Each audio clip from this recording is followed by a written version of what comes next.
Dutch Christmas edition. I am Pastor Jeff Nelson, and this is... I'm Bridget Nelson. And what do you do here?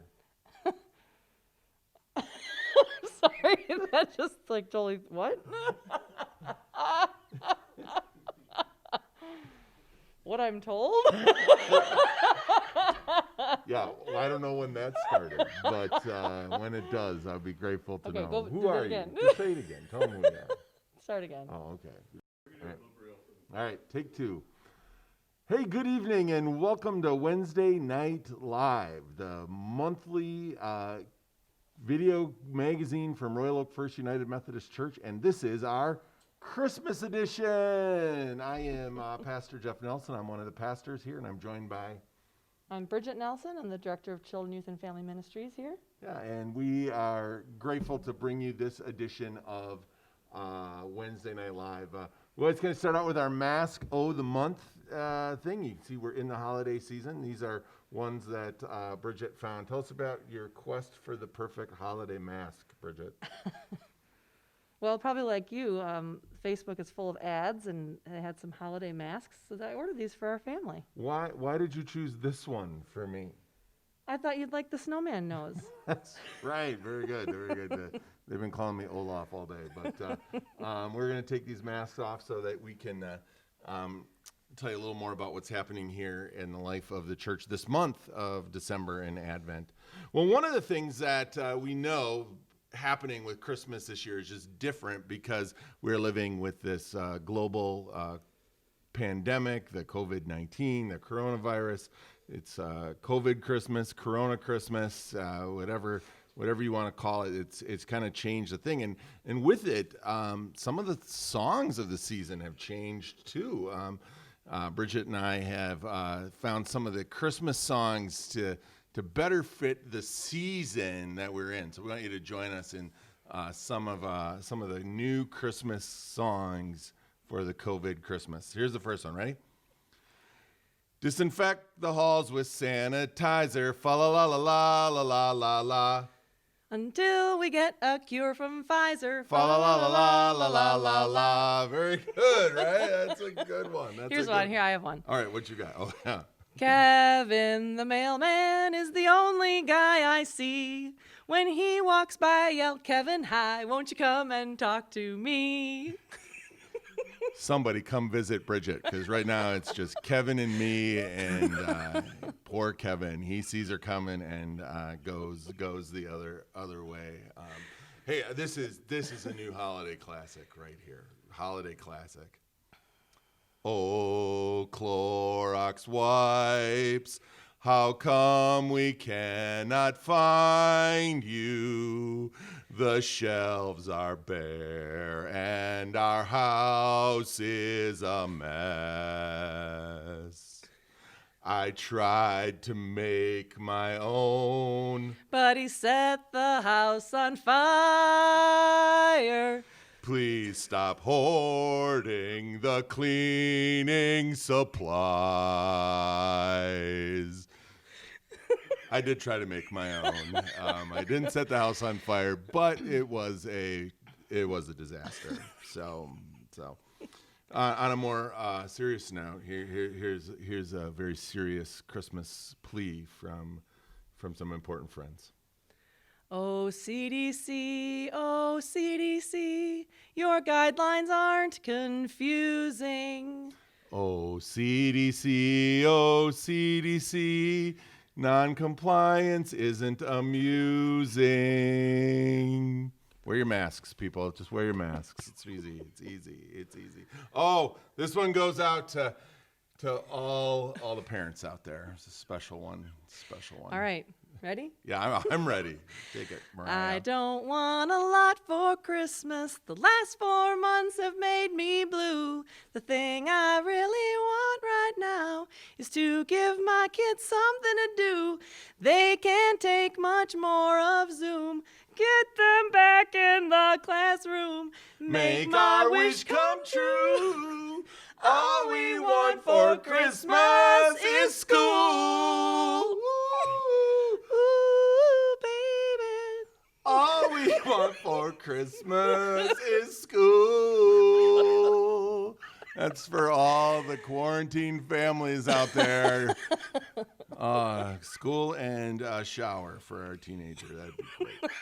That'd be great. That'd be great. Well, we have one last one that has come our way. It's been inspired by our church's theme, We'll Be Home for Christmas.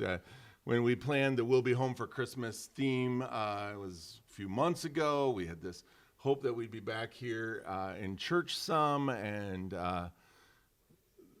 well, the whole theme of We'll Be Home for Christmas has definitely changed. We'll be home for Christmas. Where else would we be? Let's all get on Zoom in our own separate rooms for the holiday quarantine. We'll be home for Christmas. Where we are going nowhere. Please wear your mask. I don't want to ask. 'Cause there's no TP to spare. We'll be home for Christmas. Please pray for serenity. We'll try not to fight or get too uptight when on a movie we cannot agree. Christmas Eve will find us in the midst of this 9-month grind. We'll be home for Christmas. Hope we don't lose our mind.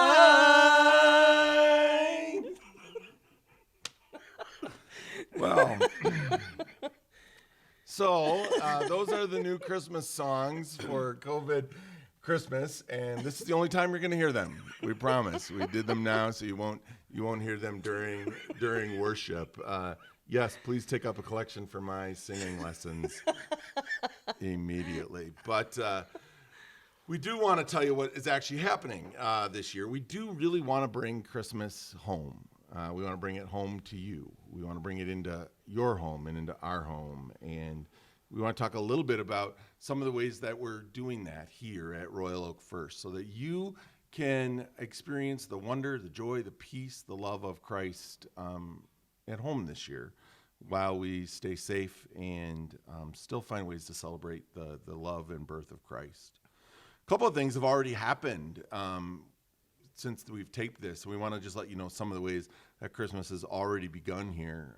The Music Guild, under especially the leadership of Craig and Julie Sleeman, got us all of our greens, and our home is already starting to be decorated with them.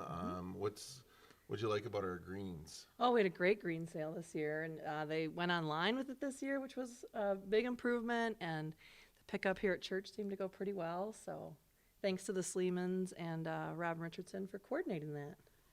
And by the time this airs, we'll have had our Advent by Candlelight virtually on Zoom. Pastor Myra has been leading that, and it's a special night for women. We've had some powerful speakers lined up, and I look forward to hearing the reports on how that goes. Bridget, what are some other things that are going to be happening here that help us get into the season? Well, we've just started our morning devotions on Facebook that you've been doing. We've got Pastor Myra's blog that started up for Advent. So check into our Facebook page, where we have some daily ways that you can connect with the spirit of this season. It's an easy thing to also share with your friends who may not have a church home to experience this. Or this is also that time of year when people come to a church for the first time, and they aren't going to be able to do that. And you can easily share some of the thoughts and words of your pastors here with your wider community. It's a great, easy way to do that. So go on to Facebook, check those things out, and share them if you feel the need to do that. We're excited that one of the things we're going to do this year in order to kind of live into this season. We're going to have a live nativity. And that's going to be outside so that you can come. You can drive by. You can park your car. You can get out, social distance, wear your mask. But you'll be able to see the Holy Family. There'll be a Mary, a Joseph, a baby Jesus. There'll be some kings in their costumes. There'll be some angels with their wings. I convinced the Nelson boys to be shepherds because they smell like a barn. And I thought it would just be a really easy way to get them into character. Yeah. So Not a lot of effort. no, and they kind of got that going. So we're going to be offering a live nativity on Sunday, December the 20th, and that's going to be from 4 to 6. So come between 4 and 6. And at 5:30, there'll be a special little program. So if you come a little before 5:30, stick around, be a 10, 15-minute kind of retelling of the Christmas story, and it's going to be really neat. So that's another thing that you can let your neighbors know. It'll be outside, be safe, but also it'll be inspirational, and in true Rofum fashion, it'll be a lot of fun too. For our kids and families, we have a couple special things happening. You may have already picked up your Advent calendar. We have a special, unique Advent calendar this year that we invite our families to pick up on the Lafayette stairwell if you haven't already. It's not too late to get started. Our December Sunday School to Go packet is also out there on the stairwell. On the next couple Sunday nights, so after this viewing will be on the 13th and the 20th at 7 p.m. Pastor Jeff does his Advent story time with kids at 7 p.m. on Facebook Live. I do? And yes. Oh, okay. Remember last year? I know I do. Yes, I know. It's a really fun way to connect with some of our kids before they go to bed on Sunday nights. We're also getting organized for Baby's First Christmas. You might remember that last year we were able to have all the babies that were born in 2019 were together at one of our services, and we presented them with a gift to celebrate their first Christmas. And since we're not doing in-person worship, we are delivering those gifts to their homes. And so how many babies did we have this year here at we Royal had Oakford? 7 babies this year. 7 babies. This is a good year. Yeah. It was a good year. So we'll be delivering those. The big question is, how many will we have next year? How many? Well, there are a few in the works. How many quarantine babies did we have? Well, I don't know for sure, but there are. Yeah. We know of a couple already. We know of a couple, right? And what was your theory on quarantine babies? They'd all be firstborns? Yeah, why is that?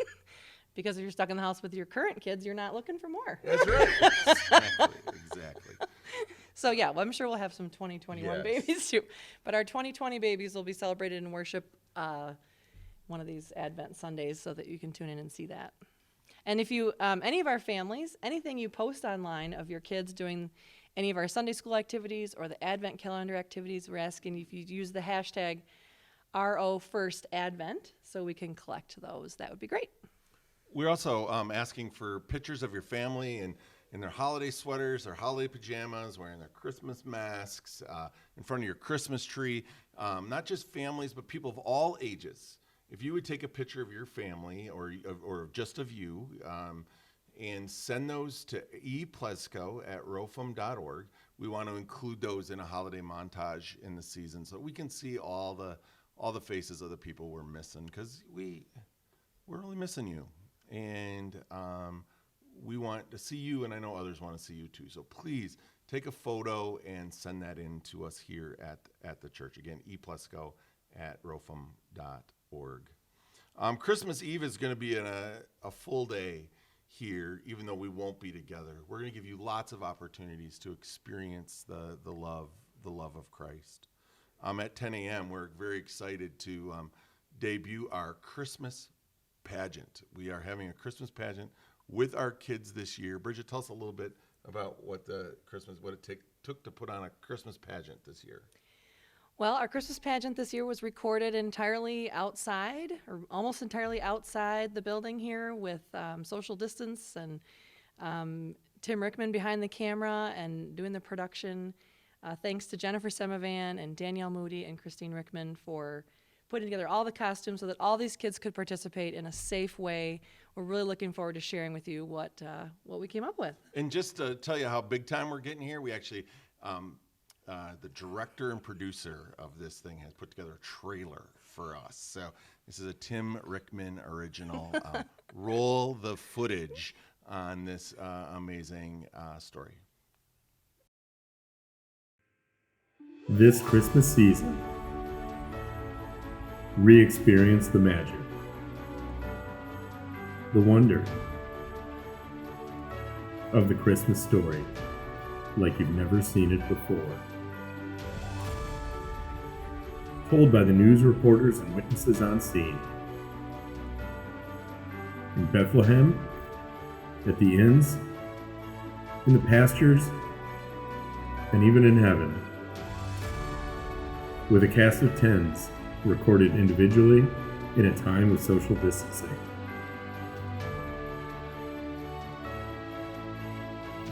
Experience the Royal Oak Christmas Pageant.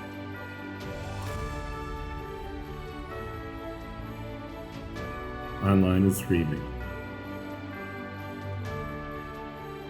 Join us Christmas Eve morning, 10 a.m.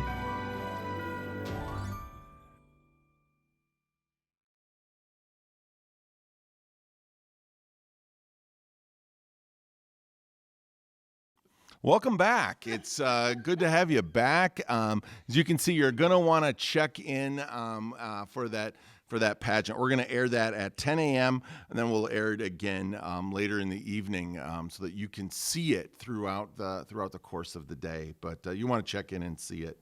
As I said, we're also going to have the live nativity on Christmas Eve. You're going to want to come by your church. We're going to have it decorated outside. We'll have the luminaria up. It's going to be a place to come and see at Christmas. The live nativity will be from 4 to 6 with, again, another brief service at 5:30. We'll put on an online Christmas Eve service at 7 p.m. We encourage you to tune in for that. And then something I'm actually really excited about is at 9 and 11, we're going to have an outdoor prayer service. It'll be short, probably 20 to 30 minutes, a little bit of music, a little bit of prayer, the reading of the Christmas story out in the world, reminding us in probably ways other years wouldn't, the exact kind of conditions into which Jesus actually entered the world. And then we will have a candle for you, and we're going to light it, and we're going to fill this dark night with the light and love of Christ and be a beacon of hope to this neighborhood. So whatever else you're doing that day, I just really would encourage you to come at 9 or 11 or 9 and 11 and stand with us as we proclaim the mystery of our faith.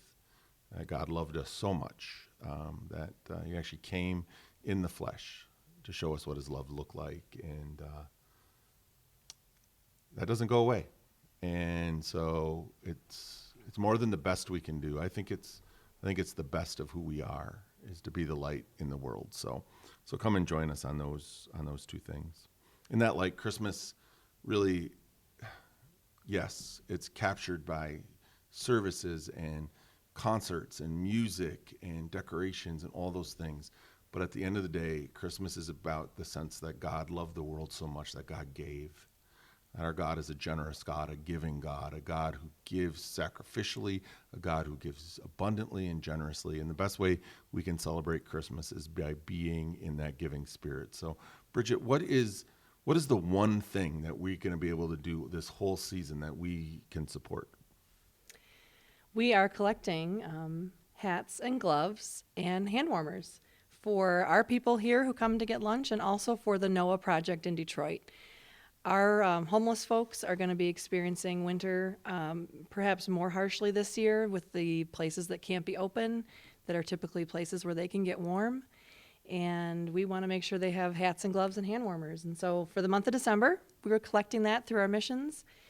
We'd be happy to receive those from you or receive donations toward our purchasing of those things. Take that one real serious, friends. This is something we can and need to do together. In a year where our theme is I'll be home for Christmas, we want to remember those brothers and sisters who don't have a home to be in and a home to go to. We called our friend Amy down at Noah Project, who serves 150 to 200 of our homeless brothers and sisters every day, and said, "What do you need?" She said, "I need to keep my people warm. A hat, gloves, hand warmers will save some lives this winter, and it makes the love of Christ real. So please donate those items. Make a donation on our website. Let's put some warmth in the community in in a real, real way. Thanks for doing this with us, Bridget. It's good to have you here. In a minute, we're going to hand this off to you in a different way as you're going to tell us some of the cool things that have been happening here during the quarantine with our kids. You showed me an envelope that came from the church yesterday. What was that? Oh, we got our pledge card in the Oh, mail. we got our pledge card in the mail, yes. And we just want to always thank you for your continued generosity. Yes. And we took some time last night and we filled that out. And we filled it out together and we talked about what it is we could do this year with the changes in our life. And we just invite you to be a part of that as well. And then we're going to have a conversation with Mike Monte, who's on the front lines of bringing the care to the hungry and homeless of our community.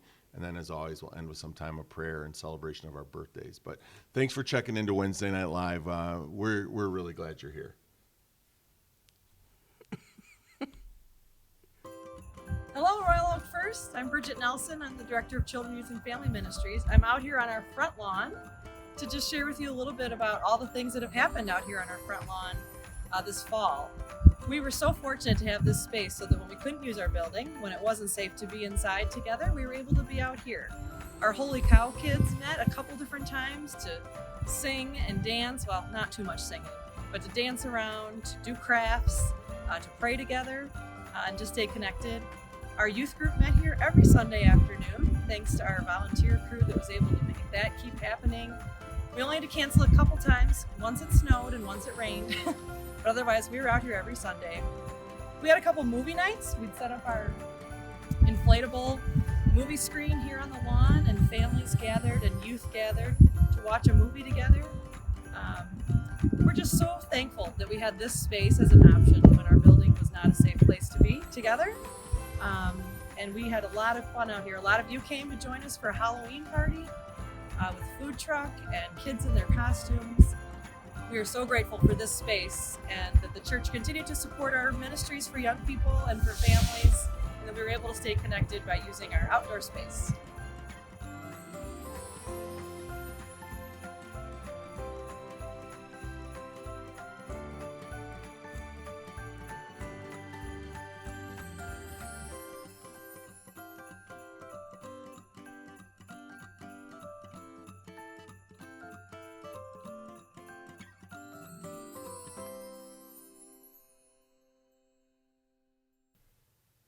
Hey, I'm over here on the Wednesday Night Alive couches like I am every month to bring you kind of an up close and personal conversation with one of the people in the life of our church who's on the front lines of mission and ministry. Today I'm just really excited to have this time together with my friend and colleague here in ministry, Michael Monte. Mike, we always like to start out with Mask of the Month.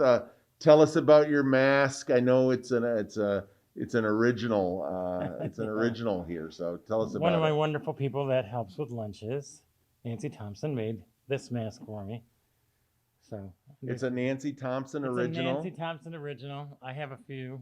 It's They fit well. and the nice thing about Nancy's, it's got that little extra nose flap there, right? Yeah. So thank you, Nancy, for dressing Mike up and making him look so good. Here, you can take him off, Mike, so we can have this conversation a little more freely. But one of the cool things about Mike, Michael joined our staff last year to be the kind of coordinator of hospitality ministries. We just opened up the new building and that new gathering space, and it was alive and full, and we needed somebody who could really make that place into a friendly, warm environment. And Michael was the right guy. You know, you'll remember him on Sunday mornings walking around with a tray of cookies, just welcoming you and making you feel at home. Well, as the church shut down for the quarantine, Michael's hospitality ministry changed. It changed from hospitality inside the building to hospitality outside the building. And literally within 24 hours, Michael was on the front lines almost every day with our key volunteers, making sure that the hungry and homeless never missed a day of feeding around here. So Michael, welcome, and thank you for your frontline ministry. Michael, tell us how you got involved with Bag Lunch program in the first place. You're not new to it. I'm not new to it. Yeah. Actually, this past September would have been start beginning of my 15th year. 15th year. So Dolores Greer was discussing it one Sunday at church. She needed some additional help. And I said, I can try that. And I sort of jumped in then. And since then, I mean, at the time, Dolores and I were doing it most days by ourselves. And then it sort of grew from there, from here's your bag lunch to, oh, we have some soup. So here's the bag lunch and some soup and so on. And it just kept growing and growing. And every time I tried to step away a little bit, I got reeled back in. You know, there was a few occasions where I'll come back for 1 day a week and, you know, and then I finally just said, look, I'm here. I'm going to just be here. What is it that kept bringing you back, Mike, to this ministry? I mean, it's so necessary. It's so needed. And if you talk to some of the people that come for lunches, I mean, there's over the years, gosh, such a wide range of people that may need something. Maybe somebody needs something just today. Maybe somebody needs something, you know, for an extended period of time. But we've had students who are trying to better themselves from the college across the street come. And I've always thought, look, they're trying to make themselves better. They're trying to do well for themselves. So they need a lunch, they get a lunch. We've had people from senior apartment buildings come because, you know, I can pay my rent this month, but I'm running out of food towards the end. So we had some consistent people that would come for that reason. So that's just a huge variety of people that need it, that you always need to come back for. So, Michael, as we said, your hospitality ministry was primarily inside, really focused on that Sunday morning experience. And then things changed in March. And how did that change your work here?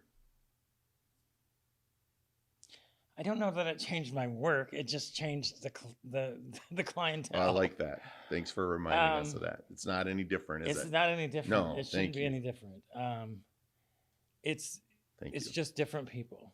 And which again, it kind of takes me back to the same thing that you and I have talked about. I've talked about with almost all the people that are working the lunch program is, look, we have to treat everyone that comes just like we would anybody else.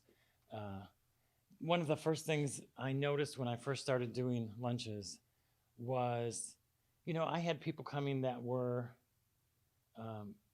accountants that fell on hard times and here they are.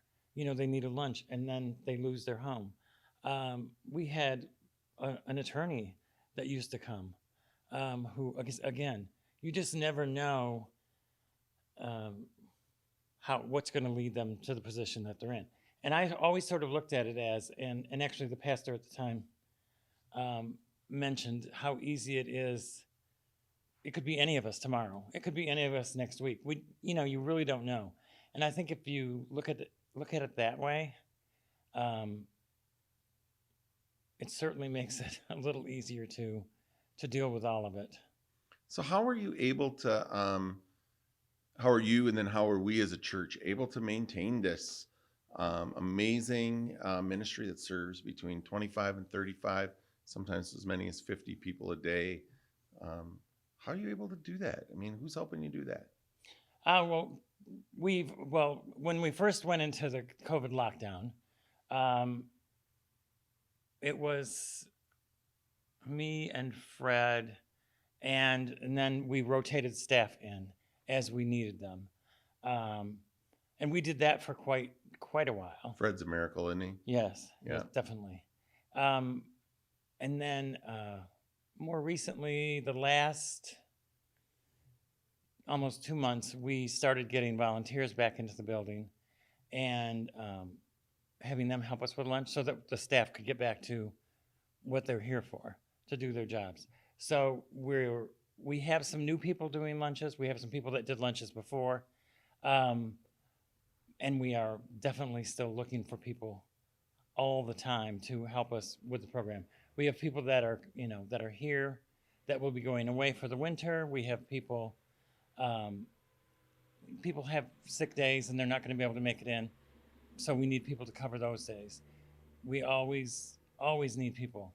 So you heard to Michael help. say if you wanted to help, to give him a call or send him an email, mmonte@rofum.org, and he can use your help in person. He can use your help in prep. He can use your help in doing stuff from home to bring in. There's something for you to do. If you want to help us make Christ love real like that, make sure you reach out to Michael.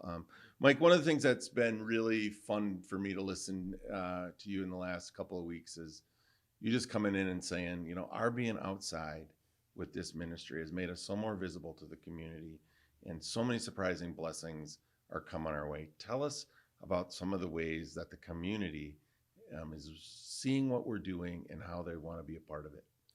Well, initially, you know, I started being out there a lot. You start noticing how many times a day, just in a day, that our little pantry box gets filled and then gets emptied, Thank you, Eric. and then gets Blessman. filled and then gets emptied.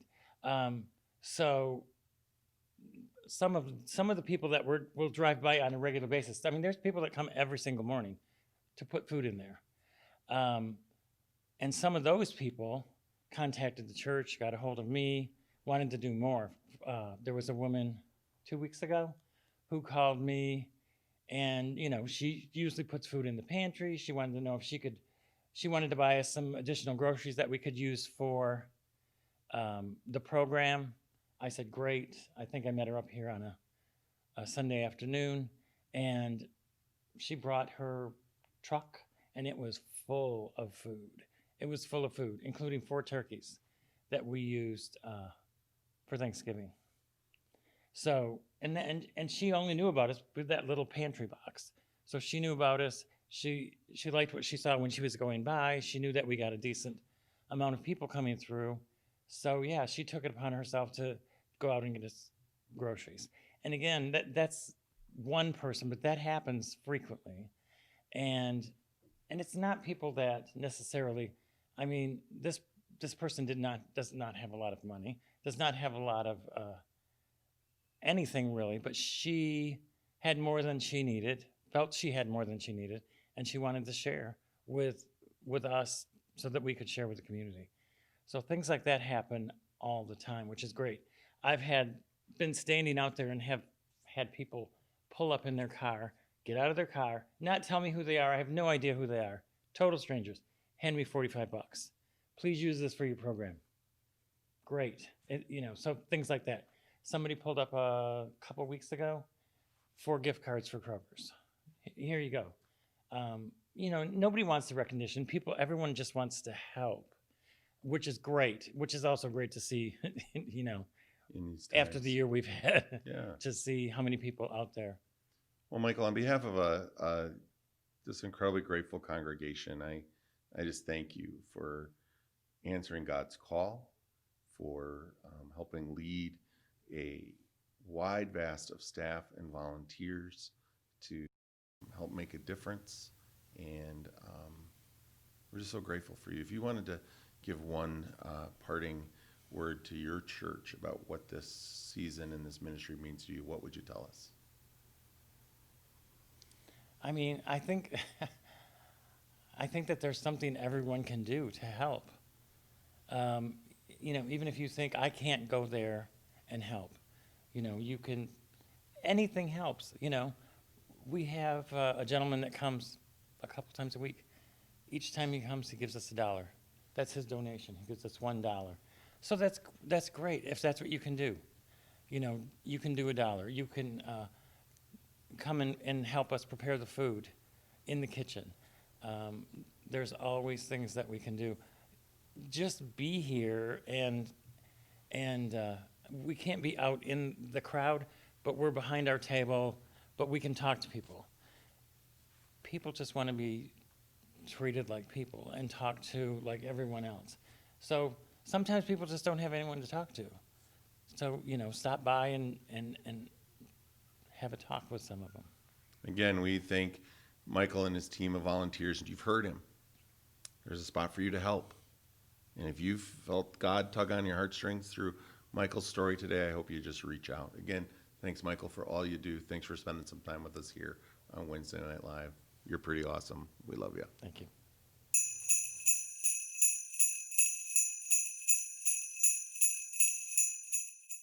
Hey, every month we like to take a minute and give thanks to God for the people who were born in the month in which we are broadcasting. So this month is December, and so we want to give thanks to all of those who had a December birthday. If you were born in this month, we give thanks for the gift that you are to us, for the gift that you are among us. We give thanks that you made another successful trip around the sun, and we hope that in the midst of this strange time that your birthday becomes a sense of joy for you and your family. You are an unrepeatable miracle. There was never one of you before. There'll never be another one of you again. So happy birthday. We're really glad you're here.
Well, friends, thanks again for tuning in. It's always good to have some fun, have some laughs, share some stories. But I always kind of like to end this time with just a moment as your pastor to say to you,